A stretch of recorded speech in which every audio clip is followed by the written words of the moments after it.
lecture, pharmacology topic lecture. The pharmacological action of anti-epileptic drug. Then what is the epilepsy? Epilepsy.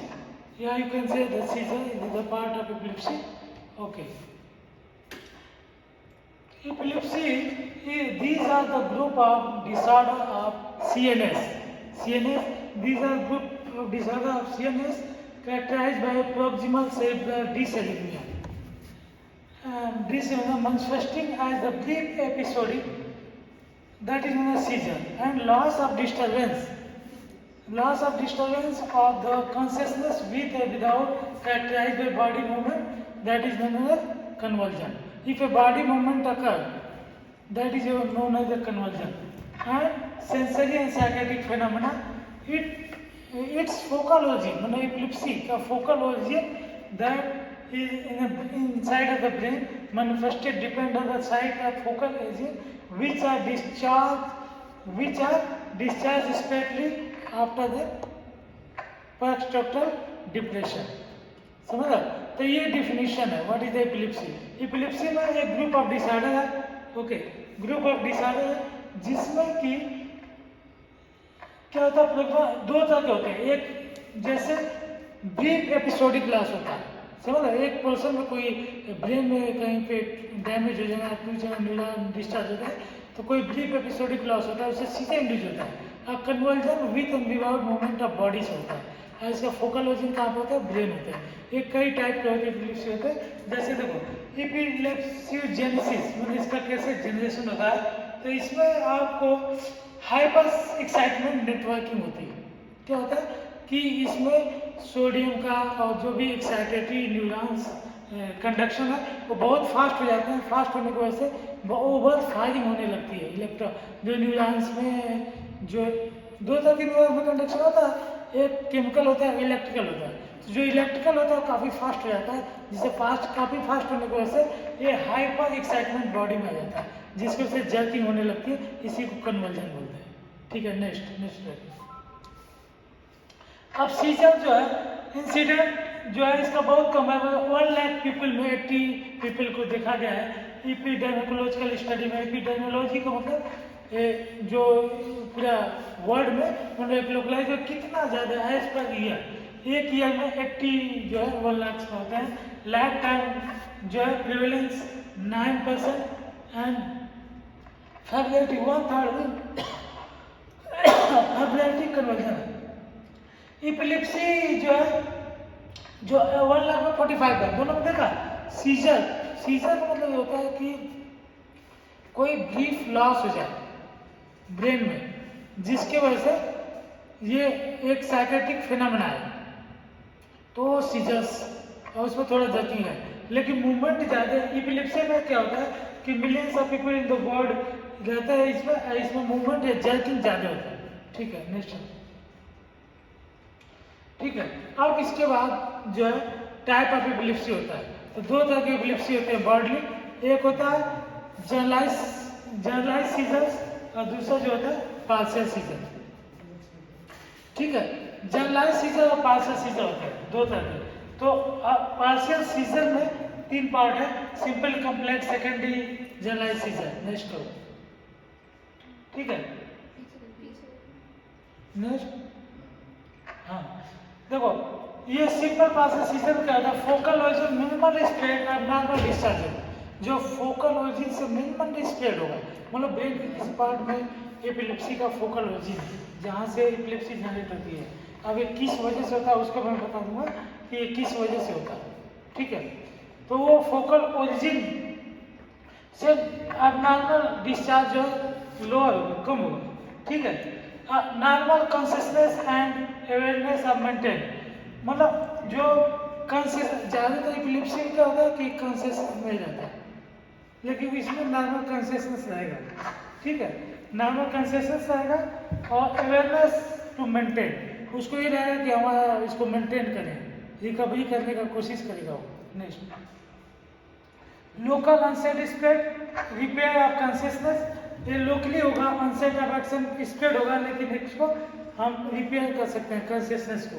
और clinically manifestation the very site origin जो होता है और sites of origin and degree of spread, तो absence and natural एरोआ, ठीक है, ये इसके पोर्शन है। ऑटोनोमाइज है, अदर मोटर एक्टिविटी है, temporal lobe epilepsy is common, most common. इसमें टेम्पोरल लोब एपिलेप्सी मेनली इसमें होता है।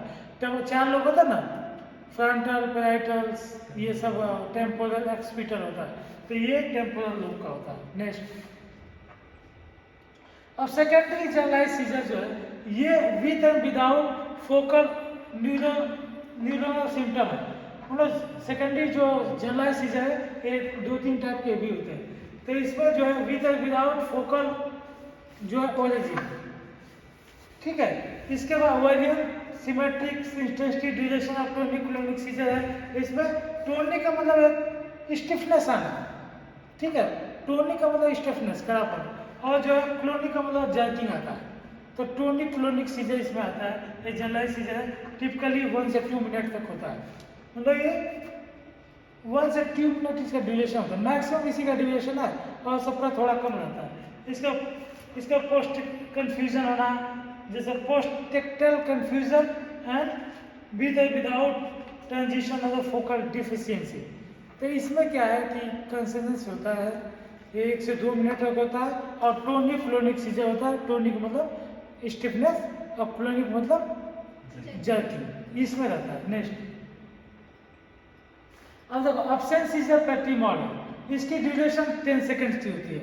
इसमें टोनिक क्लोनिक सीजर आते हैं, माइल्ड टोनिक जर्किंग एंड एलॉयड एंड स्टिमुलेटिंग पोस्चर में डिस्चार्ज होता है टोन में। फिनोमेना जो है इसके जो पार्शियल होता है, इसको पेटिट मॉल बोलते हैं, और वो पहले जनरलाइज सीजर था, उसको ग्रांड मॉल बोलते थे, समझ लो। तो 10 मिनट का होता है, और इसमें भी जो है बॉडी माइल्ड जर्किंग और क्लोनिक होता है, अनकॉन्शियस पेशेंट होता है, और 10 सेकेंड, मिनट नहीं 10 सेकेंड या मैक्सिमम 30 सेकेंड तक होता है ये पेटिट मॉल। और इसके बाद ये जो है कभी कॉन्शियस होता क्या है कि जर्किंग होती है, जो अनकॉन्शियस पेशेंट जो है जो अर्थ पे गिर जाता है, उसके बाद 30 सेकेंड बाद होश आ जाता है, कॉन्शियसनेस हो जाता है, और उसमें भी 1 से 2 मिनट था, इसमें 30 सेकेंड। नेक्स्ट, ठीक है, एक होता है tonic atonic seizure, sudden loss of posture, sudden loss of posture tonic, most often children में भी अगर चिल्ड्रन में देखा जाता है, और ये जो है एटोनिक है, टोन बहुत ज़्यादा, पोस्चर टोनिक रहता है, समझ लो। और टोनिक क्लोनिक यही ग्रांड माल है जो मैं बताया था ना, grand mal, tonic clonic grand mal, tonic rigidity all the excitement, ये भी 30 से जो है 15 से 30 सेकंड तक होता है। ट्रीमर्स आते हैं, और इंटरप्शन टोन होता है, रिलैक्सेशन, आफ्टर द रिलैक्सेशन होता है, पहले कंट्रैक्शन रिलैक्सेशन होगा, फिर उसके बाद अनकॉन्शियस रहता है, 30 सेकंड तक अनकॉन्शियस रहेगा, फिर बॉडी में रिलैक्सेशन होगा, बाद में डिप्रेशन हो जाता है, ठीक है। इसमें आ रहा होगा ना, सही से आ रहा है, ठीक है ना। तो इसके बाद जर्किंग होती है, ये इसमें है, ठीक है। नेक्स्ट, अब एडल्ट सीजर टाइप्स जो है, इसमें कॉम्प्लेक्स पार्शियल सीजर 40% कितने होने के चांसेस रहते हैं, ठीक है। इसके बाद सिंपल पार्शियल सीजर 20%, ठीक है। प्राइमरी जनरल टोनिक क्लोनिक से 20%, absent seizure 10%, other seizure 10%। In the paediatric population absent seizure occupy in a great proportion, मतलब एब्सेंट सीजर चिल्ड्रन में एब्सेंट सीजर ही होता है, समझ रहे। चिल्ड्रन में कौन सा होता है, एब्सेंट सीजर, पेटिट मॉल, ठीक है, एब्सेंट सीजर होता है चिल्ड्रन में। नेक्स्ट, ठीक है। अब इसमें कह रहा है कि how to epilepsy develop, acquired epilepsy, acquired जो कैसे एपिलेप्सी आती है, इसमें आपको पहले बताया कि ये ब्रेन का फिजिकली कुछ डैमेज हो जाता है ब्रेन का, जिससे डिस्चार्जेज ऑफ कॉजेज सीजर होता है। जो 50% patient severe head injury, 50% patient में क्या होता है, सीवियर हेड इंजरी होने की वजह से ये एक फोकल ओरिजिन बन जाता है, जहाँ से डिस्चार्ज होता है, एपिलेप्सी या सीजर इंड्यूस होता है। Brain tumour, stroke, CNS infection, ठीक है, और febrile seizure, all of the develop the epilepsy, समझ रहे। तो इसके एक रीजन है, यदि ट्यूमर हो गया, चाहे ब्रेन में इन्फेक्शन हो गया, या सीवियर हेड इंजरी होगी, तो एपिलेप्सी इंड्यूस होता है, ठीक है। Initial seizure can be pass by मतलब ये मतलब initial seizure can be anatomically event in the lead to the future हाँ वेलरेबिलिटी, मतलब ये बाद में पहले इनिशियल थोड़ा होता है फिर बाद में बहुत ज़्यादा ये बढ़ सकता है later stage and develop next चलो ठीक है। इसके बाद है genetic epilepsy mutation causes increase the excitability of brain abnormality, कुछ जेनेटिकली होता है, ज़्यादातर जेनेटिकली होता है, अगर मान लो हेड इंजरी हुआ इन्फेक्शन हुआ तो होगा, लेकिन जेनेटिकली होने के चांसेस ज़्यादा, जैसे पेरेंट्स में है तो बच्चे में जो मैक्सिमम चांसेस होता है बच्चे में आएगा, तो ये जेनेटिकली भी होता है ठीक है। और इसके वजह से एपिलेप्सी जो है पीढ़ी दर पीढ़ी ट्रांसफर होती रहती है। चलो नेक्स्ट ठीक है। अब इसके लिए जो एपिलेप्सी है इसके कुछ ईयर्स में है कि ये सिंड्रोम इतने ईयर्स में ये हुआ, ये डिफरेंसेस दिया जो पहले हमने डिस्कस किया। अब नेक्स्ट अब causes of epilepsy and types of epilepsy, जैसे कॉजेज में जैसे 66% ये जो है आइडियोपैथिक होता है ठीक है, और इसके बाद 11% वैस्कुलर होता है, केंजेनाइटल मतलब जो बाई बर्थ आते हैं उसका जो परसेंटेज दिया है देखो ये कलर 8%, ट्रोमा से 5% एंड इसके बाद जो आता है ट्यूमर 4%, फिर डीजेनरेशन इससे भी 3% और लास्ट में इन्फेक्शन से 3%।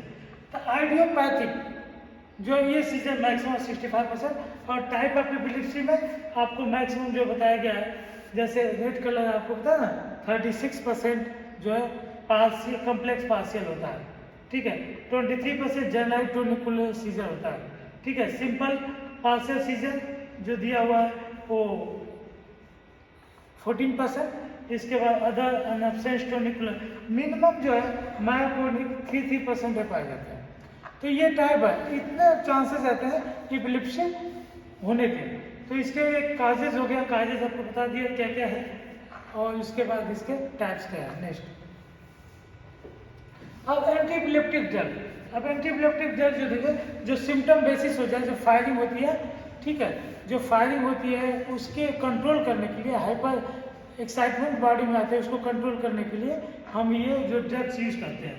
तो ड्रग्स देखो इसमें लिखा है treated the symptom seizures and underline the epileptic conditions, जो सिम्टम होता है उसको हम ट्रीट करते हैं और उसके साथ साथ हम एपिलेप्सी का कंडीशन क्या है, जैसे इसकी ड्रग का साइड इफेक्ट बहुत होता है तो उसको देखते हुए हम पेशेंट के कंडीशन में ट्रीटमेंट यूज करते हैं। Goal maximize quality of life, minimize the seizure and adverse effect. देखो लाइफ उसका अच्छा हो और मैक्सिमम सीजर पे कंट्रोल किया जा सके और साथ साथ एडवर्स इफेक्ट ना हो, क्योंकि सभी लोगों का ज़्यादा एडवर्स इफेक्ट है, जैसे बहुत सारे एडवर्स इफेक्ट रहते हैं, ब्लड की डिफिशियंसी में मेगाब्लास्टिक एनीमिया हो जाता है और भी किडनी और लीवर पे इफेक्ट आता है, तो देखो ये साइड इफेक्ट, फिर एनीमिया इंड्यूस होते हैं इससे, किसी में बॉडी वेट बढ़ जाता है, तो ये सब मिनिमाइज कर किया जाता है।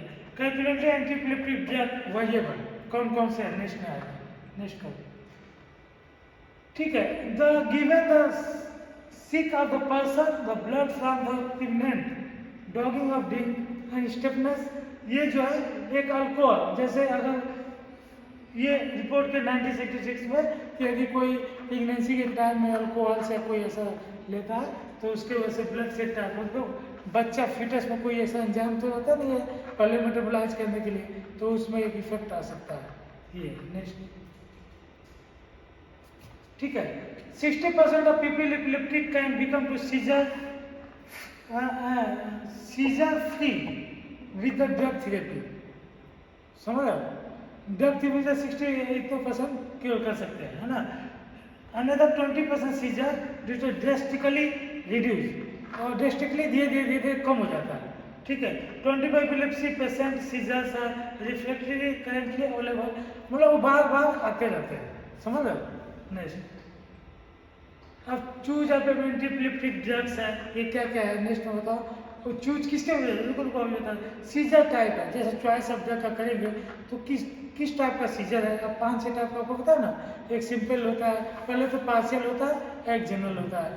अब पार्शियल में सिंपल होता है, कॉम्प्लेक्स होता है, कॉम्प्लेक्स करके होता है दो, और हाँ और जो जनरलाइज सीजर में tonic-clonic, grand mal, petit mal, absent scissor, kinetic scissor, इस तरह के टाइप होते हैं। तो उसके बेसिस पे किस तरह का सीजर है, तो उसका सिंड्रोम क्या है, काइनेटिक स्टडी प्रोफाइल क्या है पेशेंट का, कैसा है, और उसका इंट्रैक्शन देखते हुए हम इफिकेसी करके ऑब्जर्व को एडवर्स कास्ट को भी मिनिमाइज करना है, और साथ में कास्ट भी कम होनी चाहिए। ऐसे में बहुत महंगा होकर पेशेंट है, क्योंकि लंबी दवाई चलती है ना, 1 साल 2 साल 3 साल 5 साल तक की दवाई चलती रहती है।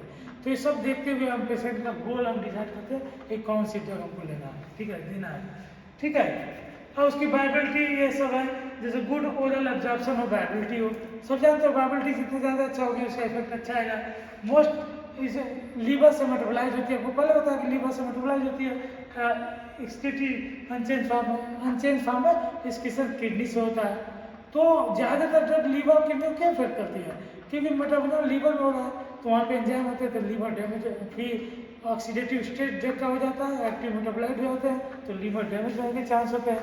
और अनचेंज फॉर्म में किडनी से पास होता है यूरिन के थ्रू, तो किडनी का पोर्शन भी डैमेज होने के चांसेस होते हैं। तो उसमें हालांकि एंटीऑक्सीडेंट एंजाइम पाया जाता है नेचुरली, जीएसएस से आता है नेचुरली, लेकिन वो एक लेवल तक कंट्रोल करता है। बार बार ड्रग आएगी तो उसका कंसंट्रेशन डिक्रीज हो जाता है, अल्टीमेटली किडनी इफेक्ट कर जाती है, ठीक है।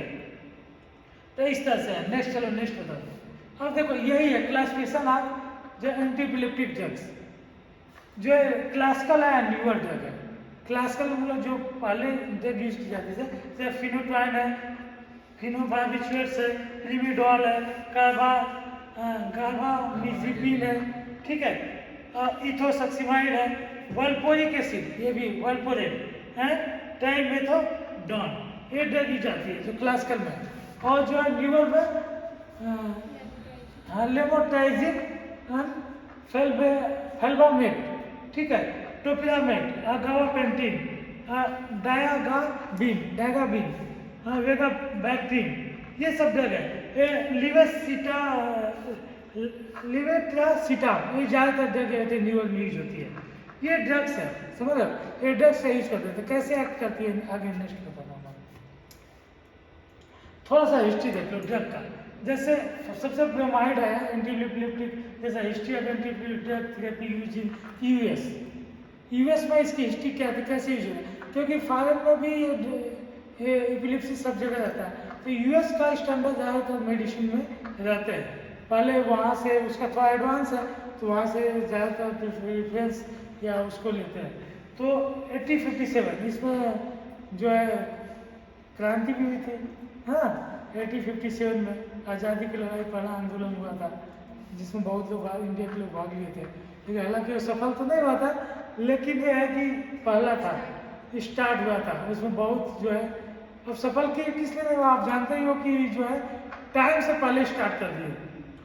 जैसे टारगेट दिया कि इस टाइम स्टार्ट करना है, तो कुछ लोग पहले ही स्टार्ट कर दिए, तो उनको पता चल गया, एक साथ अटैक नहीं हो पाया।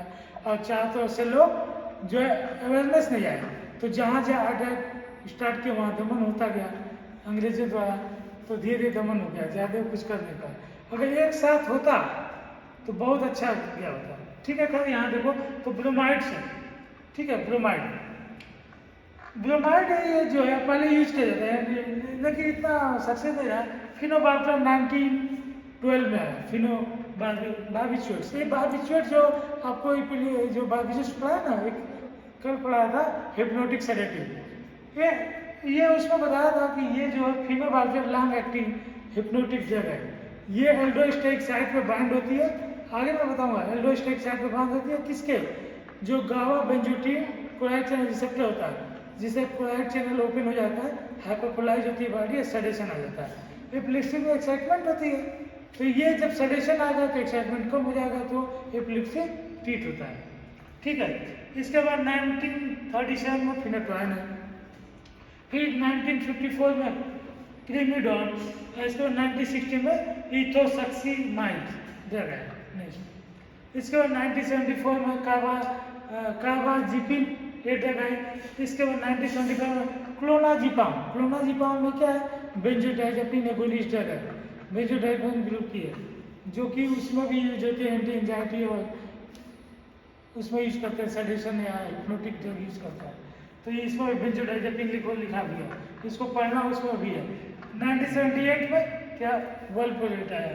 इसके बाद धीरे धीरे डेवलप गावा पेंटिंग 1993 में आया, फिर 1995 में मैं लेमोटिजिन एजेक्स आई, इसके 1997 तो पिरामाइड्स, टीगा फैक्टिन 99 में लिविट्रेसिटाम, ठीक है। इसके बाद 2000 में ऑक्सा कार्बिजिपिन, ठीक है। इस तरह से एक हिस्ट्री है कि कब कौन सी ड्रग है।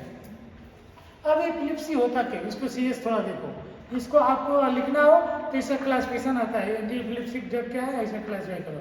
अब एपिलेप्सी होती क्या है, देखो एक्साइटेशन टू मच, बॉडी में एक्साइटेशन टू मच होता है, और क्रोनिक, इसमें सोडियम और कैल्शियम जो होते हैं, सोडियम एंड कैल्शियम दोनों का इन्फ्लक्स फास्ट हो जाता है, तो डिपोलाइज होती है, इन दोनों से डिपोलाइजेशन होता है ना, इसका सोडियम कैल्शियम का इन्फिनिटली इन्फ्लक्स होता है, और जैसे ग्लूटामेट एस्पिरेट, ये भी एक्साइटेटी जो है, तो एक्साइटेटी है, तो इनकी वजह से एक्साइटमेंट बहुत ज़्यादा बॉडी में हो जाता है, और बॉडी जर्किंग इंड्यूस हो जाती है, और इतना जर्किंग होती है कि उसका ब्रेन जो है स्टेब्लिश नहीं हो पाता, तो पेशेंट अनकॉन्शियस हो जाता है, और जब कॉन्शियस में स्टेबलाइज होती है तो फिर रिकवरी हो जाती है। अब देखिए ना, कोई छत से है चाहे ऊंचाई से कहीं से गिरता है, तो गिरने के आधे रास्ते आते ही वो अनकॉन्शियस हो जाता है, या कोई तगड़ा किसी को मारने गया और कुछ लिफ्ट है या कहीं ना झूले पे झूमते हैं, तो पता चला कि ऊंचाई देखते हैं तो वो पहले ही बेहोश हो जाते हैं। वो जब स्टीम कंडीशन आती है ना, तो ब्रेन प्रॉपर्टी होती है अनकॉन्शियस हो जाता है, जो होना हो अब कोई प्रॉब्लम नहीं है, तो अब आप बाहर में रिकवरी हो जाती है, समझ लो। तो इस तरह ब्रेन उसमें एक्टिव रहेगा तो पता नहीं क्या होगा, इसलिए नेचुरल फिनोमेना अपने को बचाने के लिए अनकॉन्शियस हो जाता है। जब अनकॉन्शियस हो तो कुछ नहीं होगा, सेडेशन हो जाएगा, अगर ब्रेन से ही तो चल रहा है एपिलेप्सी, तो अनकॉन्शियस हो जाएगा तो एनेस्थीसिया, सेडेशन हो जाएगा तो कंट्रोल है। तो ये समझ लो कि नेचुरल प्रक्रिया ब्रेन को एपिलेप्सी को कंट्रोल करने का। बाई चांस नहीं होता तो इतनी जर्किंग होती कि पेशेंट उसी में एक्सपायर हो जाता है, अगर लंबा मान लो आधे घंटे चल गया, लेकिन ऐसा होता नहीं है, वो ब्रेन की कैपेसिटी कंट्रोल करके टाइम ड्यूरेशन हो गया है कि इतना होगा तो इतना ही होगा, अनकॉन्शियस हो जाता है, समझ लो। अब न्यूरो ट्रांसमीटर ग्लूटामेट, देखो ये तो इलेक्ट्रिक कंडक्शन का है, हाँ, और ये न्यूरो ट्रांसमीटर का है, तो दोनों ना इलेक्ट्रिकल केमिकल ट्रांजेक्शन होता है ना, तो इलेक्ट्रिकल हो गया केमिकल हो गया। इनहिबिशन टू लिटिल, और इनहिबिशन जो इनहिबिटरी चैनल्स है, जैसे गावा है, गावा आपको पता ना, गावा बेंजोडाइजेपिन है, हाइपोकोलाइज होता है, कोलाइड से ओपन होता है, हाइपोकोलाइज होता है, तो क्या होता है कि इसके हिसाब से एक्ट करता है, ठीक है। न्यूरोट्रांसमीटर गावा का है तो एक्ट करता है, तो इसके हिसाब से जो है ये इनहिबिटरी लिटिल होता है, तो ये बैलेंस डिस्टर्ब हो जाता है। इनहिबिशन का देखो दोनों एक बैलेंस होगा, एक्साइटमेंट में इनहिबिशन में, एक्साइटमेंट ज़्यादा होगा इनहिबिशन लिटिल होगा तो एक्साइटमेंट बॉडी में आके एपिलेप्सी हो जाती है। नेक्स्ट, अब देखो एक्साइटमेंट इनपुट और इनहिबिटरी इनपुट है, ये गैंग्लियनिक सेल है, यहाँ से फीडबैक मैकेनिज्म होता है, पॉजिटिव इफेक्ट देता है और इसका इंड्यूस होगा, और ये इनहिबिटरी है, ठीक है।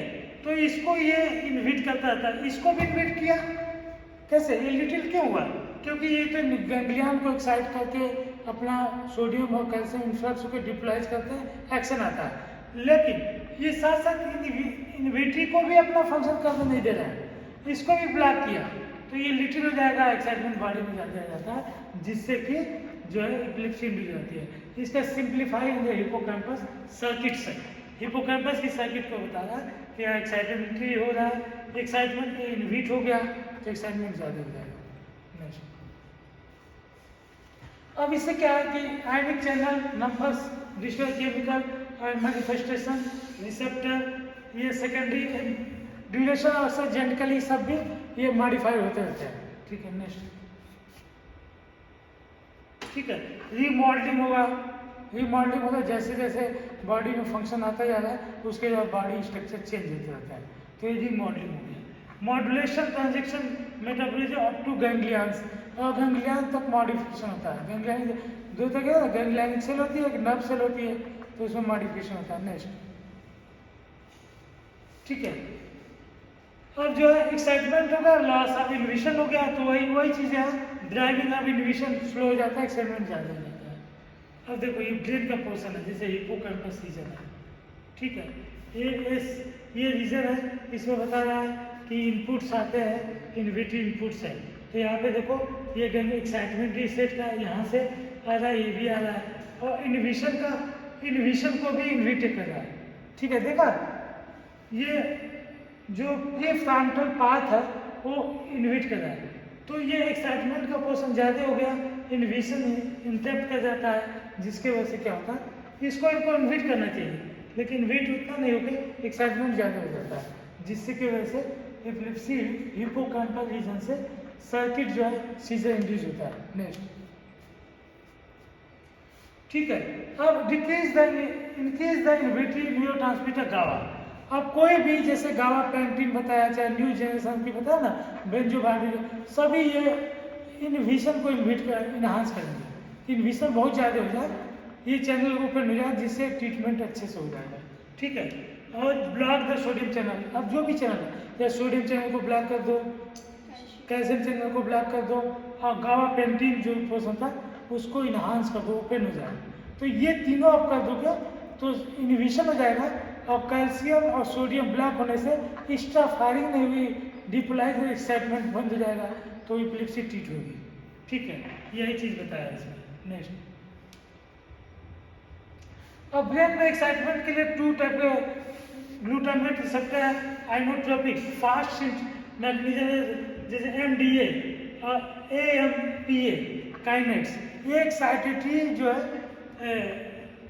मीडिएटर्स है, तो इससे एक्साइटमेंट होता है। तो इससे कैल्शियम से या सोडियम से रेगुलेट किया जाता है, इसको मुझे पहले बताया ना, इसको ये ब्लॉक करता है, तो ये ब्लॉक किया इसको, तो यही इसी से एक्साइटमेंट होता है, इसको ब्लॉक करता है, ब्लॉक किया, ठीक है, मेटाबॉलिक स्लो हो जाता है। ठीक है, नेक्स्ट देखो, ये एक प्रीसिनेप्टिक क्लफ्ट है, पोस्टसिनेप्टिक क्लफ्ट है, यहाँ से एंट्री करके ऐसे आता है यहाँ पे। ठीक है, ये एमडीए रिसेप्टर, एमपीए रिसेप्टर है। ठीक है, समझ गया। तो ये ग्लूटामेट रिसेप्टर लोकलाइज एरिया है यहाँ पे, तो ये न्यूरोट्रांसमीटर आते हैं यहाँ पे, बाइंड हो गए, एक्साइटमेंट होता है। ठीक है, ये चीज़ दिखाया पोस्टसिनेप्टिक है, लेकिन इसी को ये ब्लॉक कर रहे हैं, चाहे इनहिबिट करेंगे तो ये रिसेप्टर बाइंड नहीं होगा, और जो बाइंड होता है एक्साइटमेंट नहीं होगा। नेक्स्ट, अब टारगेट, जैसे एमडीए रिसेप्टर साइट से टारगेट क्या करेगा, कि जो पेशेंट में कीटामाइन चाहे फिनोसाइक्लिडिन, ये जगह ब्लॉक द चैनल है to anticonvulsant property and dissociate of the halogenation open the channel. समझ रहे हो, इसमें ये आप समझो, इसको हमको जो है आपको ये बताना है क्या क्या, आगे क्या क्या। हाँ, थोड़ा सा देखो, हमको ये ले जाना, वो 1 घंटे का लेक्चर पूरा जाएगा, इसके बाद दूसरा मैं टॉपिक पढ़ाऊंगा। ठीक है, तो इसमें आपको ये बताया था कि एमडीए रिसेप्टर है, ये जो है हैलोजिनेशन एक्साइटमेंट को कम करता है, इसको बाइंड होने से। ठीक है, चलो नेक्स्ट कोई और नहीं। वहाँ टोप्लामेट था एएमपीए रिसेप्टर को जो ब्लॉक करता है, तो इस तरह से हम ब्लॉक करके हम देखो यहाँ दूसरा गावा रिसेप्टर है, गावा रिसेप्टर को ब्लॉक करने के लिए एक जो ड्रग आती है वो नेक्स्ट में बताते हैं। नेक्स्ट, ठीक है, ये देखो गावा रिसेप्टर ना, यही मैं आपको बताया था, रात का जो कल बताया था कि ये फ्लावर लाइक स्ट्रक्चर होता है, इसमें देखो साइड है, ये अल्फा होता है, ये भी अल्फा होता है बेंजोडाइजेपिन का, ये बीटा होता है, एक लास्ट में गावा होता है, 5 हो गए ना साइड, तो ये गावा साइट यहाँ पे बाइंड होती है, गावा साइड है, तो गावा के एगोनिस्ट होगा, इस पे बाइंड होगा बीटा साइड पे, और इसका ये ब्लॉकर साइड है। ठीक है, तो ये बार्बिट्यूरेट्स का फिनोबार्बिट्यूरेट्स है। अब बेंजोडाइजेपिन में क्लोनाजिपाम, डायजिपाम, लोराजिपाम जो भी बाइंड होगा। ठीक है, बाइंड होने में क्या होगा कि ये इसका स्ट्रक्चर चेंज हो जाता है, एक कोलाइड चैनल ओपन हो जाता है, और कोलाइड का इन्फ्लक्स होता है, और जो इनविट्री कोलाइड चैनल है, इनविट्री इन्फ्लक्स होने से क्या होता है कि उसमें जो हाइपोपोलाइज जाती है बॉडी, और रिलैक्सेशन आ जाता है, और सडेशन कामनेस इंड्यूस हो जाती है। इसका ज़्यादा डोज होगा तो और सडेशन होकर हिप्नोसिस आ जाता है, मतलब उसे स्लीपनेस इंड्यूस हो जाती है, नाक और सो जाता है। इसी को मैं बताया था कि जिसको नींद नहीं आती है, चाहे खुशी या कोई गम हो, या पहले से कोई और फिजियोलॉजिकल पैथोलॉजिकल प्रॉब्लम होने की वजह से हो, तो एल्फ्लॉक्स ले सकते हैं। एल्फ्लॉक्स का डोज 0.25 से 5 mg ऐसे बढ़ता रहता है, तो ये हम ले सकते हैं। नेक्स्ट करो, ठीक है, ये देखो ड्रग है बेंजोडाइजेपिन का, डायजिपाम है, क्लोनाजिपाम है, यही चीज़ आपको बताया। ये क्लोराडिपाम है, ये ड्रग लेके हम इसको करके देखो इसमें लिखा है some blockage of the voltage dependent sodium channel और प्रोलॉन्ग। ये तो देखो एक क्लोराइड चैनल को ओपन भी करता है और ये जो है कुछ हद तक, ज़्यादा नहीं कर सकते, सोडियम चैनल को भी ब्लॉक कर देता है। तो एक तरह से एक्साइटमेंट भी कम किया और दूसरे तरह सडेशन भी इंड्यूस किया। तो इस तरह से ड्रग ज़्यादा, इसका साइड इफेक्ट भी कम है। बारबिटरेट का साइड इफेक्ट है वो जो क्लासिकल ड्रग थे ना, वेलपोरिक एसिड, फिनोबारबिचुएट्स ये सब थे ना, वो उनका साइड इफेक्ट ज़्यादा है, जबकि इसके साइड इफेक्ट कम होते हैं। नेक्स्ट, ठीक है, और गाबापेंटिन है, वो भी इसी से, ये न्यूअर ड्रग है। गाबा रिसेप्टर रिएक्ट करेगा, उसे ब्लॉक करेगा, reversibly inhibit the maintain the, जैसे रिवर्सल इनहिबिट करेगा, मतलब ये और बेस्ट है। बोले एक बार इन्विशन हो गया तो लंबे समय तक रिसेप्टर पे इन्विशन कोवैलेंटली बाउंड होता है, तो उससे भी वेस्ट है। तो ये 100% सडेशन इंड्यूस करेगा। जब सडेशन हो जाए तो एक्साइटमेंट कम हो जाएगा, एपिलेप्सी ठीक हो जाएगी। नेक्स्ट, ठीक है, इसके बाद ये सीजर है, prolong discharging of channels, use sodium channel blockers, reduce the frequency. जिसमें ड्रग आती है, जैसे इसमें फिनोटोइन भी आता है, वल्पोरेट भी आता है, सोडियम चैनल ब्लॉकर है, कैल्शियम चैनल ब्लॉकर है। तो ये नेक्स्ट देखो आगे, फिनोटोइन कार्बाजिपाइन बता ना, सोडियम चैनल ब्लॉकर है। तो ये सोडियम देखो, voltage gated dependent of sodium channel, high firing frequency है यूज डिपेंडेंट। समझ लो, सोडियम चैनल का हाईली फायरिंग होता है, इसका एक तो उसको ब्लॉक करने में यूजफुल है। जब ब्लॉक करने की एक्साइटमेंट कम हो जाएगा। Blockage of voltage-based sodium channel, highly firing frequency, and also affect the potassium channel. Potassium channel inhibitor है, popularize करता है, इसे इफेक्ट करता है। इसे जोनिसिमामाइड, ये ब्लॉकेज द वोल्टेज सेंसर, मतलब कई है, टी चैनल को, T channel, L channel, calcium channel कई जगह पाए जाते हैं, कई टाइप होते हैं, एल होता है, टी होता है और एन होता है, तो टी चैनल को ब्लॉक करता है। तो ये कैल्शियम चैनल भी हो गया, पोटेशियम चैनल भी हो गया, तो ये दोनों को ब्लॉक करने से एपिलेप्सी ठीक होगी। नेक्स्ट देखो, calcium channel blocker targeting, absence seizure रहेगा, ऑसिलेशन होगा, हाइपोथैलेमस और कॉर्टेक्स से जनरेट होता है। तो इसको टी चैनल को ब्लॉक करने के लिए हम वो जो ड्रग देते हैं, जो प्रीवियस स्लाइड में बताया, तो क्या होगा, ये ethosuximide also specially block the T type channel and treatment is absence seizure. समझ गए? तो टी चैनल को ब्लॉक करके हम क्या करते हैं, एब्सेंस सीजर को ट्रीट करते हैं, और ये इथोसक्सिमाइड ड्रग यूज होती है। समझ गए ना? ये बॉडी काफी डिटेल में बताया गया। दूसरा option seizure can be oscillation, तो हो गया। नेक्स्ट को हाँ पोटेशियम चैनल का बताया था ना, पोटेशियम चैनल, उसको पोटेशियम चैनल को इन्हिबिट करता है। ठीक है, इसके बाद जो फेल्बामेट, अच्छा देखो what is the potassium channel, ये कहना what about the potassium channel, इसको थोड़ा देखो। Potassium channel has the important inhibitory control of the neurofiring. ये बता ना, सोडियम जो है और पोटेशियम दोनों एक दूसरे का एंटागोनिस्ट रहते हैं एक तरह से। सोडियम एक्साइटमेंट करता है, डिपोलाइज करता है, ये थोड़ा सा इनहिबिटरी करेगा, हाइपोपोलाइज करेगा।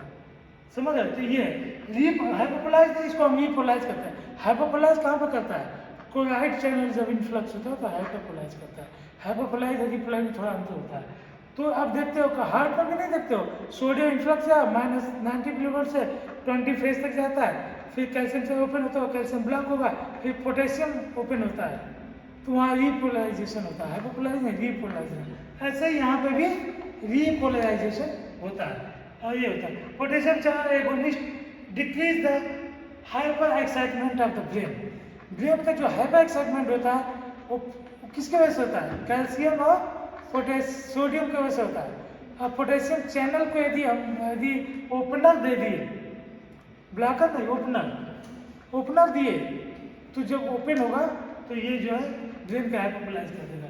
ठीक है ना। पोटेशियम चैनल जो सोफा ओनली जो है antiepileptic drug with known of the action potassium channel is the valproate ज़्यादा यूज करता है।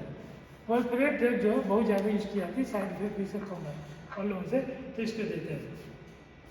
ठीक है, और जैसे रेक्टिगाविन जो नोवेल ड्रग है, ये भी ट्रायल में अभी यूज है, potassium channel voltage dependent potassium channel blocker है। नेक्स्ट, ठीक है, इसके बाद और भी जगह हैं जो फायरिंग का आपको बता दें, एमडीए रिसेप्टर, जैसे फल्वामेट जो है ये may be modulate the M D A receptors और इससे सेंसिटिविटी कम हो जाती है ग्लाइसिन्स। जानते हो क्या है एम डी ए रिसेप्टर क्या है जानते हो आप? ये रिसेप्टर एक्साइटेटिव वाला है, तो एक्साइटेशन से जो कि block the voltage dependent sodium channel firing, ये जो ड्रग है जो एक्साइटमेंट होता है जो है सारी सोडियम चैनल से होता है ना, सोडियम चैनल, तो इसको ब्लॉक कर देता है, ब्लॉक करने से ठीक होता है। फिर ये ड्रग होता है ये भी ड्रग जो है सोडियम चैनल को ब्लॉक कर देता है और may be pathological glutamate release inhibit the calcium channel, तो कैल्शियम चैनल और सोडियम दोनों को ब्लॉक करता है। नेक्स्ट टोपिरामेट, ये भी सोडियम चैनल स्टेफाइन को बाद ब्लॉक करता है and increase the frequency of गावा रिसेप्टर। तो ये बेस्ट ड्रग है टोपिरामेट, ये न्यूअर ड्रग है, समझ लो बेस्ट ड्रग है क्योंकि ये देखो एक तो इनहिबिशन भी करता है सोडियम चैनल के फायरिंग का और सेकंड क्या है कि दूसरा जो गावा है गावा, ठीक है, गावा को भी ओपन कर देता है, तो एक्साइटमेंट होता है इनहिबिशन भी किया दोनों से होता है, ठीक है। वॉल्परेट में गावा रिसेप्टर ये बता दिया है। नेक्स्ट ठीक है, अब इसके बाद स्टार्ट होता है ड्रग मेटाबॉलिज्म। इसका मेटाबॉलिज्म क्या होता है? तो मेटाबॉलिज्म का बहुत सारे एंजाइम है जैसे CYP26 है, CY219 है करके इसे मेटाबॉलाइज करता है, तो लीवर में होता है। तो इसका बहुत स्पेसिफिक हमको नहीं बताना क्योंकि ये ज़्यादा इंपॉर्टेंट है एज कम्पेयर टू ड्रग और उसका यूज किसको ब्लॉक करता है ये। नेक्स्ट ट्रांसड्यूसर क्लियरेंस है, ये भी नेक्स्ट चलो नेक्स्ट। इसके बाद देखो जो साइटोक्रोम P50 एंजाइम सिस्टम, ये भी मेटाबॉलिज्म है, मेटाबॉलिज्म कैसे कंट्रोल किया जाता है, ठीक है। तो इंड्यूसर इनहिबिटर्स है जैसे फिनोबार्बिटूरेट्स देते हैं, इंड्यूसर मेटाबॉलिज्म है। ये जो P54 को जो है इंड्यूसर है, समझ रहे, तो इससे मेटाबॉलिज्म फास्ट हो जाता है, इनविट्रो तो मेटाबॉलिज्म स्लो हो जाता है। तो इससे क्या है कि मेटाबॉलिज्म से उसका ड्यूरेशन ऑफ एक्शन डेक का बढ़ जाता है। यदि इनविट्री है तो एक्साइटेटरी है तो ज़्यादा जल्दी होगा तो उसका ड्यूरेशन ऑफ कम हो जाता है, और इनविट्री है तो लॉन्ग हो जाएगा जिससे उसका ड्यूरेशन ऑफ एक्शन पे इफेक्ट करता है। नेक्स्ट ठीक है, ड्रग इंट्रैक्शन दिया है, जैसे आपको ड्रग इंट्रैक्शन इंपॉर्टेंट है बहुत है कि जो है ये ड्रग जो एंटी एपिलेप्टिक ड्रग है काइनेटिक इंट्रैक्शन होता है कुछ एजेंट द्वारा जिसके जैसे प्रोब्लेमेटिक ड्रग कहते हैं जो appears to less and that is not appear to the inducer in vitro। ये इनविट कहते हैं को CYP, ये साइटोक्रोम P50 का इनविट होता है ये ड्रग से, तो इससे इफेक्ट आता है, ड्रग इंपैक्ट होती है, ड्रग इंपैक्ट होने से प्रॉब्लम है, ठीक है। नेक्स्ट अब फिनोटोइन का ड्रग का बता रहा है specific. Phenytoin first line drug है पार्शियल सीजर का, यदि किसी पेशेंट को पार्शियल सीजर है तो partial seizure first line drug है, ठीक है। Inhibit the sodium channel dependent है, सोडियम चैनल को ब्लॉक करती है, अब तो बताया इसको। और ये जो हाईली फाइन होते हैं इसका हाफ ऑफ लाइफ 20 से 30 आवर्स होता है।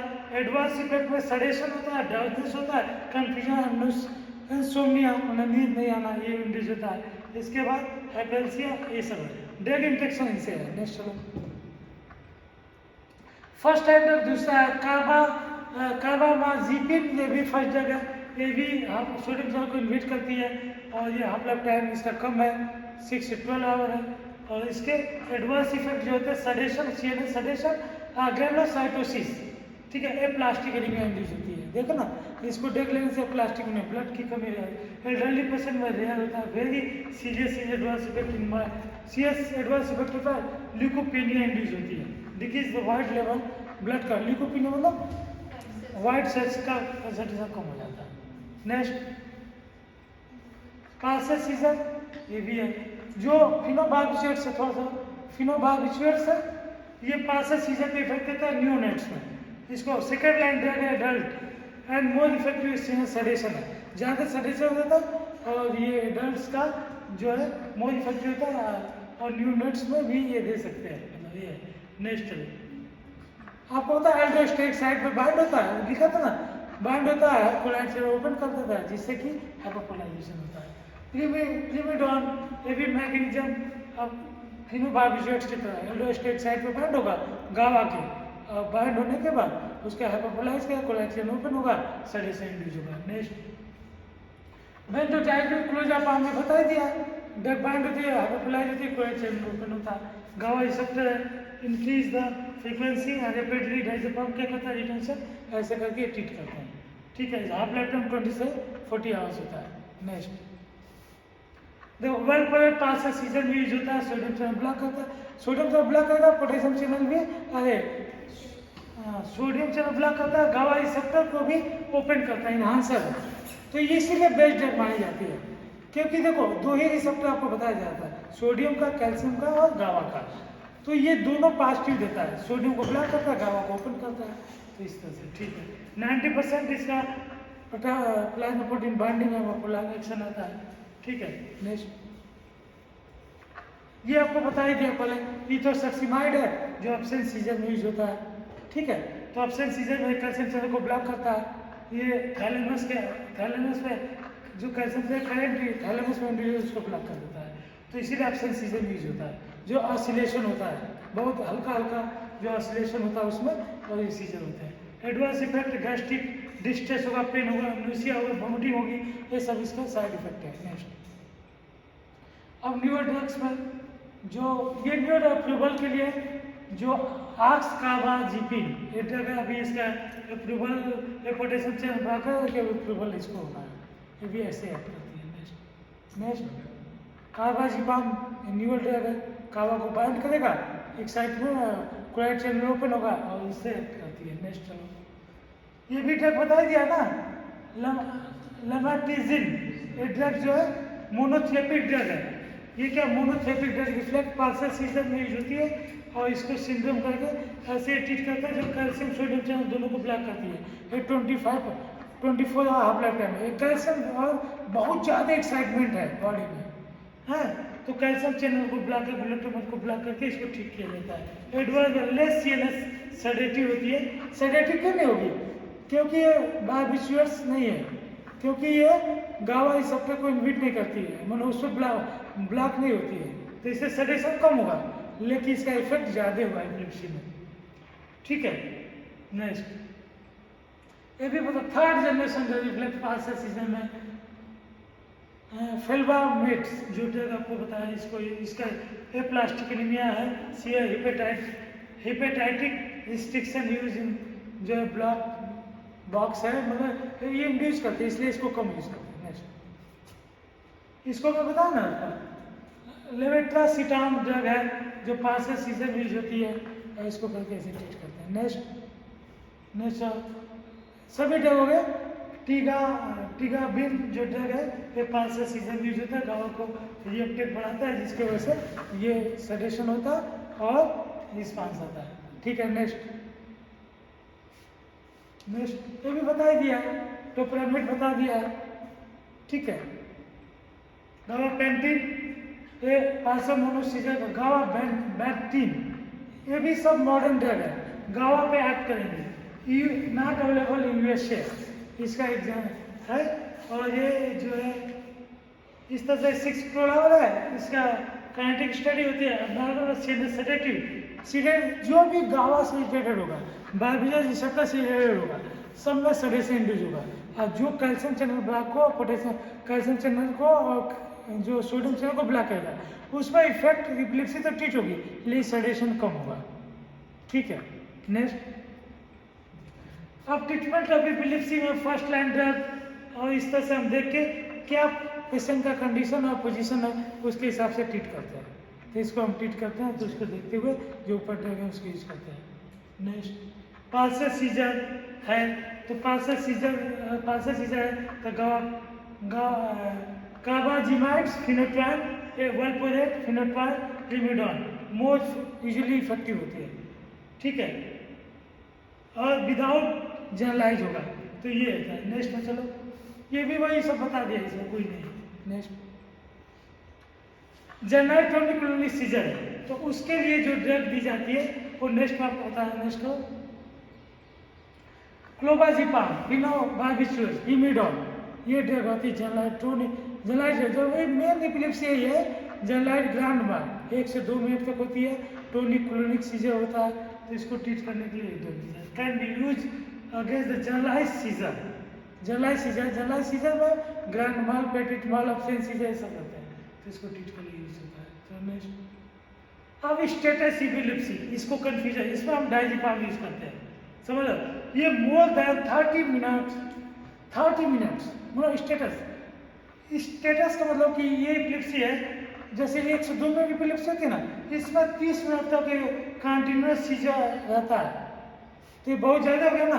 2 मोर जो है सीजर हुआ है, स्पाइनिंग होता है विदाउट रिकवरी ऑफ सीजर, इसमें रिकवरी इमरजेंसी कंडीशन आ जाती है पेशेंट की, नहीं बताता कि बहुत देर तक हो तो क्या है इमरजेंसी है, उसमें कौन सी ड्रग देती है। नेक्स्ट इसके ठीक है डायजिपाम, लोराजिपाम आईवी दे देते हैं। अगर कभी क्वेश्चन आता है कि which drug is status इपिलिप्सी, diazepam दे देंगे, एकदम कंफर्म है यही यूज होती है। और फॉलोइंग बाय फिनोट्राइन, बाद में कुछ फिनोट्राइन ये सब ड्रग दे देते हैं, फिर उसकी रिकवरी हो जाती है। नेक्स्ट अल्टरनेटिव में कार्बाजिपाम ये सब ड्रग देते हैं, ठीक है, कार्बाजिपाम में देते। ये कुछ इसके रेफरेंसेस है, this is all about the epilepsy and anti epileptic drug. Okay, तो thank you for your patience. अब इसको आप क्लोज करो। और ये एपिलेप्सी का था पूरा। अब इसका इम्पोर्टेंट क्या है, इसमें इम्पोर्टेंट क्या है, आपको बहुत ज़्यादा इसमें नहीं है, तो जो इम्पोर्टेंट, हाँ क्लोज करो। Okay, and see next topic, sedative hypnotics of the drug. Next, sedative drugs means its ability to reduce the excitement, and it can be induced to the calmness, relief of anxiety. That is known as sedative.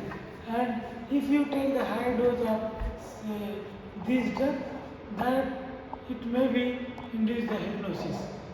CNS sedations reduce the anxiety. It can be used for anxiety के लिए या increase the calmness. There is no effect of mental or motor activity.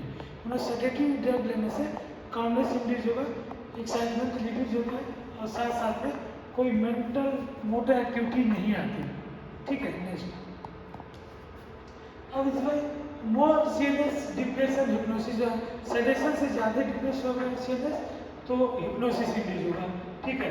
इसके बाद ये और ज़्यादा होगा तो जो सीसीआर जैसे एक्ट करेगा, और बहुत ज़्यादा यदि हो जाएगा had too much more serious depression they induce the coma, या पेशेंट विल बी डाई, या पेशेंट एक्सपायर कर जाएगा।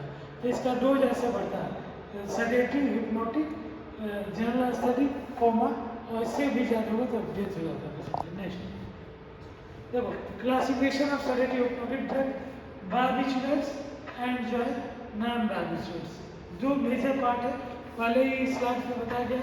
बार्बिचुरेट्स में फिनोबार्बिचुरेट्स, पेंटोबार्बिचुरेट्स, सेकोबार्बिचुरेट्स एंड अमोनोबार्बिचुरेट्स एंड एलोबार्बिचुरेट्स। जैसे बार्बिटॉल है तो फिनोबार्बिटॉल, पेंटोबार्बिटॉल, ठीक है। और सेकोबार्बिटॉल, एमोबार्बिटॉल एंड एलोबार्बिटॉल, ये बार्बिटॉल है, मतलब बार्बिचुरेट्स के ग्रुप है। नाम जो आते हैं नॉन बार्बिचुरेट्स में बेंजोडाइज़ेपिन और अदर्स आते हैं। नेक्स्ट देखो, बेंजोडाइज़ेपिन में आपको पहले भी डिस्कस हुआ है, एपिलेप्सी में डायजिपाम, क्लोरिडियाजिपॉक्साइड्स एंड फ्लोराजिपाम, ऑक्सीजिपाम, लोराजिपाम, नाइट्राजिपाम, इसमें पाम वर्ड लगा रहता है। और उसके साथ साथ दूसरा भी है, एल्प्रोक्स ज़्यादा यूज करते हैं। इस तरह से इसमें इसको कुछ मालिक्यूल स्ट्रक्चर चेंज करके दूसरा मालिक्यूल हो जाता है, लेकिन सभी बार्बिचुरेट्स होते हैं, ठीक है। और बेंजोडाइज़ेपिन होता है, इसके पहले हम क्या बताते हैं बार्बिचुरेट्स, जिसे फिनोपेंटोबार्बिटॉल आता था। ये नॉन बार्बिचुरेट्स में एक ग्रुप है। अदर्स में नेक्स्ट देखो, जो अदर्स है इसका क्लासिफिकेशन एक अलग है, जैसे ग्लूटेथायोमाइड, मेबोमेट एंड क्लोरोहाइड्रेट, ट्राइक्लोरोइथेनॉल, ये सब सेडेटिव इफेक्ट देते हैं, बार्बिचुरेट्स नहीं है, चाहे बेंजोडाइज़ेपिन नहीं है। और सेडेटिव्स में और autonomic sedative, beta blocker, clonidine, tranquillisers, tricyclic antidepressant and some histamines भी है जो कि ये सेडेटिव इफेक्ट देते हैं, ठीक है। ये नॉन बार्बिचुरेट्स है। नेक्स्ट, इसका एब्जॉर्प्शन जो होता है, good absorption only with the different viabilities and the basis of the molecular size and solubility and permeability in जो मेम्ब्रेन म्यूकस मेम्ब्रेन। नेक्स्ट, इसका जो वही मैं बता था, डिस्ट्रीब्यूशन नेचर ऑफ लिम्फोसिटी पे डिपेंड होता है। जो ज़्यादा लिपिड सॉल्युबल होगा उसका डिस्ट्रीब्यूशन ज़्यादा होगा और ज़्यादा एब्जॉर्प्शन भी होता है। और ये डिस्ट्रीब्यूशन की डिपोजिशन होता है, ये डिस्ट्रीब्यूशन मोनोपोलर हाईली वैस्कुलर आगे में जाता है, फिर इसको ये बैक होकर जो है लेस वैस्कुलर आगे में जाता है। ठीक है, इसके बाद इसका हेपेटिक मेटाबॉलिज्म होता है, फेज 1 फेज 2, जैसे मेटाडाइजर्पिन का हेपेटिक फेज 1 से होता है, फेज 2 से होता है, ऑक्सीडेशन फेज 1 हो गया, और कंजुगेशन फेज 2 से होता है। बारबेस का हेपेटिक से में ऑक्सीडेशन होता है और कंजुगेशन होता है। तो फेज 1 फेज 2 से बारबेस फिनोबारबेस दोनों होते हैं। नेक्स्ट, अब लॉन्ग टर्म एक्टिंग में जो क्यूमुलेटिव इफेक्ट आता है एक्सेसिव ड्राउनेस एंड सेलेक्टिव है। यदि लंबे समय तक ये ड्रग्स आप यूज कर रहे हो जो बावजूद ड्राउनेस एंड सेलेक्टिव इफेक्ट है। शॉर्ट टर्म में बेंजोडाइजेपिन में जो एक्ट आता है जिसमें ऑक्सीपाम, एल्फ्लॉक्स, ये सब शॉर्ट टाइम में है। Lorazepam directly metabolized by inactive form glucuronide conjugation, ये जो है सिंथेटिक है, फेज 2 से होता है इसका मेटाबॉलिज्म। ठीक है, no cumulative effect, no excessive drowsiness and sedation occur by using the lorazepam, ये शॉर्ट एक्टिंग है इसलिए, जबकि ऊपर वाले ये ड्राउनेस इंड्यूस करते थे क्योंकि लॉन्ग एक्टिंग थे। नेक्स्ट, स्टेशन वाटर सॉल्युबल बेंडोज या फिर एस्केटेड बाय यूरिन किडनी से हो जाता है एंड फिर बाद जो स्पेशल अनचेंज फॉर यूरिन। ठीक है, एल्कलाइजेशन इन यूरिन ये होता है फिनोबार्बिचेट से। ये एल्कलाइजेशन होने से एस्टिक ड्रग क्या है एलिमिनेट हो जाती है ड्यू टू आयनाइजेशन। ठीक है, तो यदि इसमें यूज होता है कि यदि एस्टिक ड्रग एस्टिक पॉइजनिंग है तो अमेट ड्रग लेने से एल्कलाइन हो जाएगा, एस्टिक ड्रग आयनाइज हो जाती है और बॉडी से एक्सक्रीट होकर बाहर निकल जाती है। ठीक है, नेक्स्ट पर अब फार्माकोडायनेमिक्स, वो इसके पहले फार्माकोकाइनेटिक्स था, अब इसके बाद फार्माकोडायनेमिक्स आता है। फार्माकोडायनेमिक्स का मतलब कि what drug does to the body, means drug के रिसेप्टर पर बाइंड होगी और उसके बाद स्ट्रिंजिक एक्टिविटी होती है after the give the some response.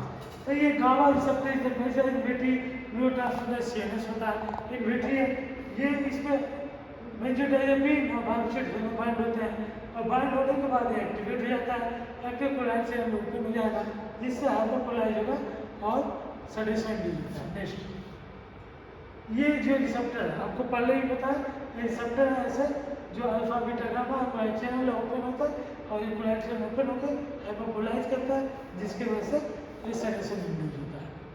ठीक है, तो सेडेशन के लिए इसमें 4 डोमेन है, एक डेल्टा भी होता है जो स्पेशल होता है, ये receptor open chloride channel open से सेडेशन होता है। नेक्स्ट,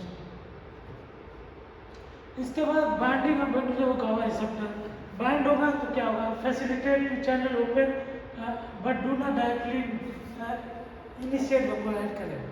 ठीक है, ये फैसिलिटेट करता है, ओपन होता है, combination of diazepam completely alpha side पे होता है। ये पहले आपको बताया कि गावा जो होता है अल्फा साइड पे बाइंड होगा और बेंजोडाइजेपिन एंड जो है बारबिटरेट दोनों बीटा साइड पे बाइंड होता है एल्डोस्टेरोन पे, जिससे ओपन होता है। और ये रिसेप्टर जिसको मेगा एंड मेगा 2 भी बोलते हैं उस साइड से बाइंड होकर रिसेप्टर होता है, जैसे बेंजोडाइजेपिन 1 जिसको मेगा 1 और बेंजोडाइजेपिन मेगा 2 बोलते हैं। नेक्स्ट, ठीक है, तो इसका आउटकम क्या है, आउटकम का बेंजोडाइजेपिन क्या कहता है potentiate the GABAergic effect, that's why the inhibition of CNS ultimately decrease the firing of neurons and firing of neurons का डिक्रीज हो जाएगा जिसकी वजह से increase the frequency of chloride channel बढ़ जाता है। अल्टीमेटली चैनल एक्टिवेट होने से जो है हाइपोकोलाइज होकर बॉडी सेडेशन हो जाता है, सेडेशन नहीं होगा तभी जाके सेडेटिव हिप्नोटिक ड्रग में एंड आता है। नेक्स्ट, ठीक है, अब बारबिटरेट बाइंडिंग साइड आपको बता दें कि is the duration of action, अगर ये फेजर रोड पे चल रहा था लेकिन इसका ड्यूरेशन ऑफ एक्शन ज़्यादा होता है, इसका साइड इफेक्ट भी इसीलिए ज़्यादा होता है। हाई डोज देने में बारबिटरेट पे गावा receptor directly chloride channel open हो जाता है। तो ये ज़्यादा सेडेटिव इफेक्ट देता है एज कम्पेयर टू बेंजोडाइजेपिन। अगर हाई डोज दिया तो डायरेक्टली कोएक्सियल ओपन हो जाता है, जबकि बेंजोडाइजेपिन और बार्बिट्रेट से इनडायरेक्टली ओपन होता है। लेकिन अगर बार्बिट्रेट को हाई डोज दोगे तो डायरेक्टली ओपन हो जिससे ज़्यादा सेडेशन हो जाता है। नेक्स्ट, तो barbiturate less selective and compare to the benzodiazepine. क्या है कि बार्बिट्रेट सेलेक्टिव कम होता है, समझ रहे इस पर, इसलिए इसका साइड इफेक्ट ज़्यादा होता है, समझ रहे। डिप्रेशन का एक्शन और excited neurotransmitters and exert to the non-synthetic membrane and parallel to effect in GABA also। तो ये सब पे ओवरऑल इफेक्ट करता है, GABA पे करेगा और न्यूरोट्रांसमीटर भी करता है, इसलिए इसके साइड इफेक्ट बढ़ जाते हैं, साइड इफेक्ट ज़्यादा होते हैं। नेक्स्ट, और पॉजिटिव इफेक्ट में क्या है कि positive anti convergent anxiolytic effect में यूज होता है, जो पहले आपको बताया। निगेटिव इफेक्ट जो है इसका क्या होता है कि ये produce anxiety anti convergent can only produce the anxiety and conversion can be block the effect of the क्या है बेंजोडाइजेपिन। तो इसके निगेटिव होते हैं, मतलब इनवर्स एगोनिस्ट का काम करेंगे। कौन सा? बीटा कार्बोनिलिन, बीटा कार्बोनिलिन ड्रग दे दिया तो कन्वर्जेशन एंजाइटी इंड्यूस होता है, इसका निगेटिव ब्लॉकर है।